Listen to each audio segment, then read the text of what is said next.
20 வருடங்களுக்கு முன்னர் எந்த மண் ஜேவிபியினரை அடித்து விரட்டியதோ அதே மண் 20 வருடங்களுக்கு பின்னர் அவர்களை அரவணைத்திருக்கின்றது. தேசிய மக்கள் சக்தியின் தலைவரும் ஜனாதிபதியும் ஆகிய அனுரகுமார திசாநாயக்க பங்கு பெற்றுகின்ற கூட்டம் ஒன்று நேற்றைய தினம் வல்வெட்டித்துறையிலே இடம்பெற்றிருந்தது. அங்கு அவருக்கு அமோக வரவேற்பு அளிக்கப்பட்டிருந்தது. குறிப்பாக சொல்லப்போனால் அந்த கூட்டம் முடிவடைந்ததன் பின்னர் மக்களோடு மக்களாக அவர் சென்று கதைத்திருந்தார். பலர் செல்ஃபி எடுப்பதற்காக முண்டி அடித்திருந்தார்கள். அதுபோல ஒரு தாய் அவரை ஆறத்தழுவுகின்ற ஒரு புகைப்படம் கூட வெளியாகி பல்வேறு வாத பிரதிவாதங்களை எழுப்பியிருந்தது.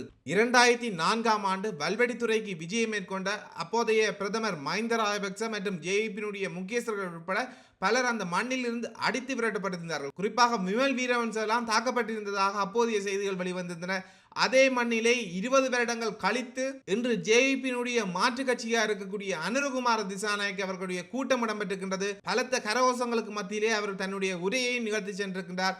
இனியொரு யுத்தம் வேண்டாம் என்ற ஒரு கருத்தினை யுத்தத்தினை முன்னின்று நடத்திய ஒரு தலைவர் பிறந்த மண்ணிலே தெரிவித்திருக்கின்றார். இன்றைய தினம் வெளிவந்திருந்த ஜாழ்ப்பாண பத்திரிகைகள் கூட அதனை வெளிப்படுத்தியிருந்தார். குறிப்பாக தினக்குரல் பத்திரிகையில் பிரபாகரன் மண்ணில் அனுரவுக்கு மக்கள் அமோக வரவேற்பு என்று தலைப்பிட்ட ஒரு செய்தியை வெளியிட்டிருந்தார்கள். அந்த செய்தியில் குறிப்பிடப்பட்டிருந்ததாவது, நேற்றைய தினம் ஜாழ்ப்பாணம் விஜயம் செய்த ஜனாதிபதி அனுரகுமார திசாநாயக்க வல்வெட்டித்துறையில் இடம்பெற்ற மக்கள் சந்திப்பில் கலந்து கொண்டிருந்தார்.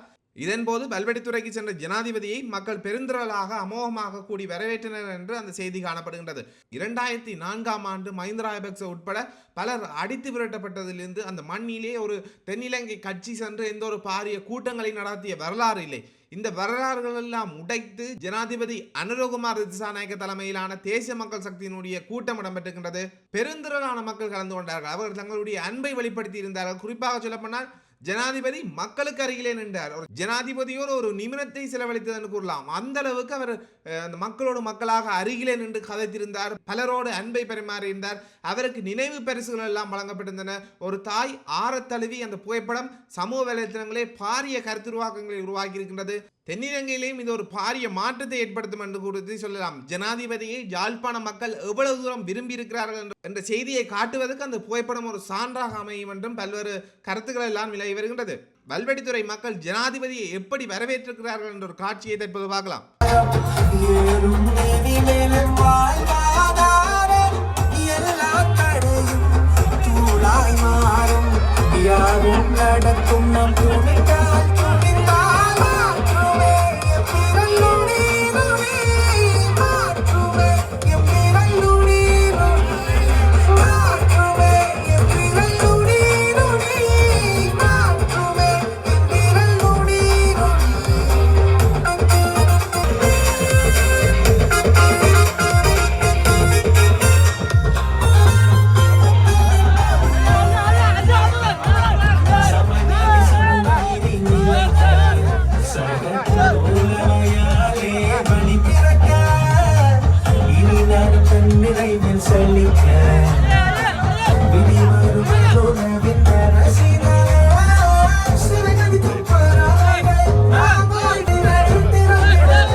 අපි හිතනවාද ලංකාවේ මිනිස්සු වැල්වැටතුරේදී අලුත් ඉතිහාසයක් ලියන්න පටන් ගන්නවා. இன்று இலங்கையிலே இலங்கை வரலாற்றிலே இந்த வல்வெட்டித்துறை மக்கள் புதிய ஒரு அத்தியாயத்தை எழுதுவதற்கு ஆரம்பித்திருக்கின்றார்கள்.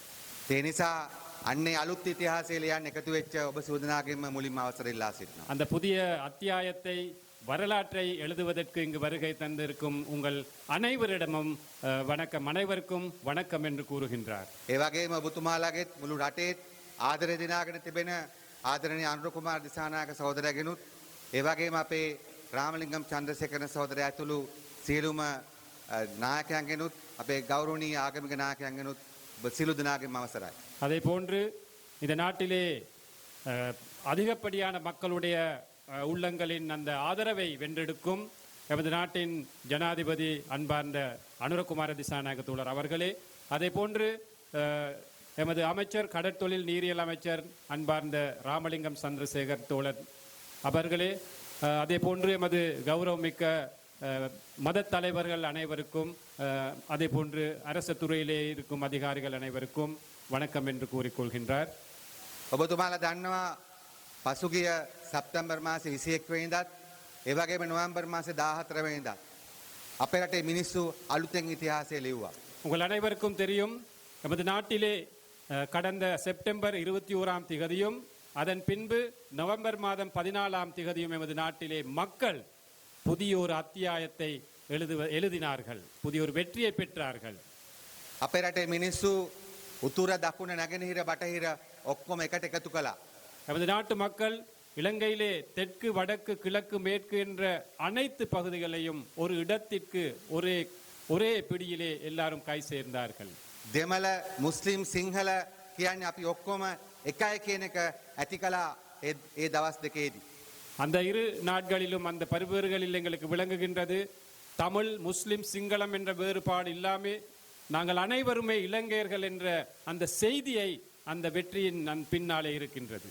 අපි හිතනවා එක ලංකාවක් බිහි වුණේ මේ සැප්තැම්බර් මාසේ 21 වෙනිදා කියලා. நாங்கள் நினைக்கின்றோம் ஒரு இலங்கை, எல்லாருடைய எதிர்பார்ப்போடு ஒரு இலங்கை உருவாகியது செப்டம்பர் 21ஆம் திகதி என்று.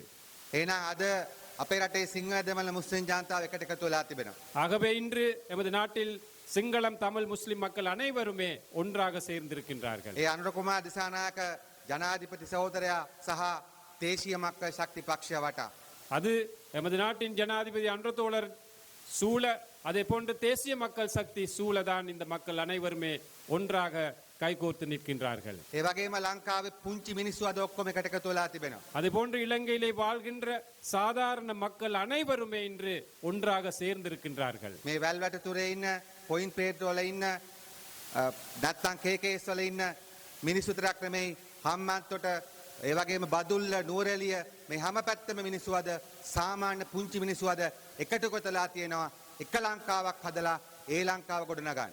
இன்று பெல்வெட்டித்துறை மட்டுமல்ல, பருத்தித்துறை அல்லது காங்கேசன் துறை அது மட்டுமல்ல, இன்று அம்பாந்தொட்டை, மாத்தறை, காலி போன்ற பகுதிகளில் கூட இலங்கையிலே அனைத்து பகுதிகளிலுமே மக்கள் ஒன்று சேர்ந்திருக்கின்றார்கள். சாதாரண மக்கள் ஒன்று சேர்ந்திருக்கின்றார்கள் இந்த நாட்டை கட்டியெழுப்புவதற்காக. අද ඒ විදියට ලංකාවේ සිංහදමල මුස්ලිම් මිනිස්සු එකට එකතු වෙද්දී පුංචි මිනිස්සු, දීවරයෝ, ගොවියෝ, කම්කරුවෝ, ගුරුවරු, සාමාන්‍ය මිනිස්සු එකට එකතු වෙද්දී අද ඔබට පේනවා ලංකාව ඉස්සරහට යන්න පටන් අරන් තිබෙනවා. அவ்வாறு இந்த நாட்டிலே சாதாரண மக்கள் ஒன்றாக சேரும் போது இந்த நாட்டிலே இருக்கும் மீனவர்கள் அல்லது எமது ஆசிரியர்கள் அல்லது ஒவ்வொரு தொழில்துறையிலே ஈடுபடுபவர்கள், அரசு அதிகாரிகள், விவசாயிகள், இந்த அனைத்து மக்களும் இன்று இந்த நாட்டை கட்டியெழுப்பதற்காக ஒன்று சேரும் போது இந்த நாடு படிப்படியாக முன்னோக்கி செல்வதை எங்களுக்கு அவதானிக்க கூடியதாக இருக்கு. අද අනුර තෝලර් ගිහිල්ලා දේශීය මක්කල් ශක්තිය ඇවිල්ලා ලංකාවේ සාමාන්‍ය මිනිස්සු එකට එකතු කරනකොට රටේ ජනතාවගේ සතුරෝ අද අපිට පේනවා ඒගොල්ලොත් එකතු වෙනවා. இவ்வாறு சாதாரண மக்கள் ஒன்றாக சேரும் போது அனுரகுமார திசாநாயக தோழர் உள்ளிட்ட அனைவரும் ஒவ்வொரு இடங்களிலே போய் மக்களை ஒன்று சேர்க்கும் போது இன்று எமக்கு எதிரானவர்களும் இன்று ஒன்று சேர்வதை எங்களுக்கு காணக்கூடியதாக இருக்கு. අපි දකිනවා දැන් මේ ඊයේ පෙරේද ඉඳලා සජිත් ප්‍රේමදාසලා, රනිල් වික්‍රමසිංහලා, මහින්ද රාජපක්ෂලා, රවි කරුණානායකලා, විමල් වීරවංශලා, මනෝ ගණේෂන්ලා ඔක්කොම එකට එකතු වෙලා තිබෙනවා. இன்று நாங்கள் அவதானிக்கின்றோம் அண்மையிலிருந்து மஹிந்த ராஜபக்ச அவர்கள் அல்லது சஜித் பிரேமதாஸ் அவர்கள், அதே போன்று ரவி கருணாநாயக்க போன்றவர்கள், அதே போன்று மைத்ரிபால சிறிசேன போன்றவர்கள், இவ்வாறு பல்வேறுபட்டு எதிரிகளாக வேறுபட்டு இருந்தவர்கள் இன்று எமக்கு எதிராக ஒன்றாக சேருவதை நாங்கள் காணக்கூடியதாக இருக்கின்றோம். එන ඔබතුමාලට පේනවාද පුංචි මිනිස්සු, සාමාන්‍ය මිනිස්සු එකට එකතු වෙනකොට ඒගොල්ලන්ගේ හතුරොත් එක කඳුරකට එකතු වෙනවා. அதனால் உங்களுக்கு தெரிகின்றதா, நாங்கள் சாதாரண மக்கள் எந்த வேறுபாடும் இன்றி நாங்கள் ஒன்றிணையும் போது எதிரிகளும் இன்று எமக்கு எதிரானவர்களும் ஒன்று சேர்வதை உங்களுக்கு காண முடிகின்றதா? ඔබතුමාලා දන්නවා රනිල් මෙහියවිලා ඡන්ද ඉල්ලුවේ මහින්දට විරුද්ධව. உங்களுக்கு தெரியும் ரணில் விக்ரமசிங்க இன்று உங்களிடமிருந்து அந்த ஜனாதிபதி தேர்தலிலே வாக்கு கேட்டது மஹிந்த ராஜபக்சக்கு எதிராக.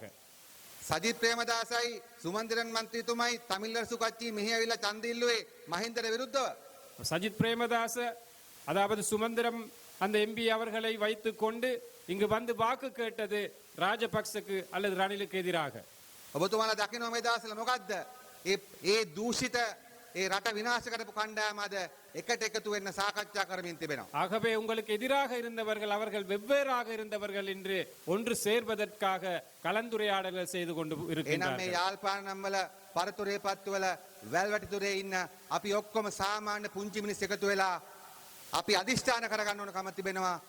මේ රටේ ජනතාව සැප්තැම්බර් 14 වෙනිදා, නොවැම්බර් 21 වෙනිදා, සැප්තැම්බර් 21 වෙනිදා, නොවැම්බර් 14 වෙනිදා මේ රටේ නිර්මාණය කරපු මේ ජාතික සමගියේ සමානයන්ගේ ආණ්ඩුව, සමාන මිනිසුන්ගේ ආණ්ඩුව මේ ජන සතුරන්ගෙන් බේරගෙන අපේ රට හදනකම් අපි එකට සටන් කරමු, එකට ඉස්සරහට යමු කියලා ආරාධනා කරමින් මම සමුගන්නවා. ඔබ සියලු දෙනාටම ස්තුතියි. அதே போன்று இங்கு வருகை தந்திருக்கும், இன்று ஒன்று சேர்ந்திருக்கும் இந்த சாதாரண மக்கள் நாங்கள் அனைவருமே நினைத்து கொள்ள வேண்டும்.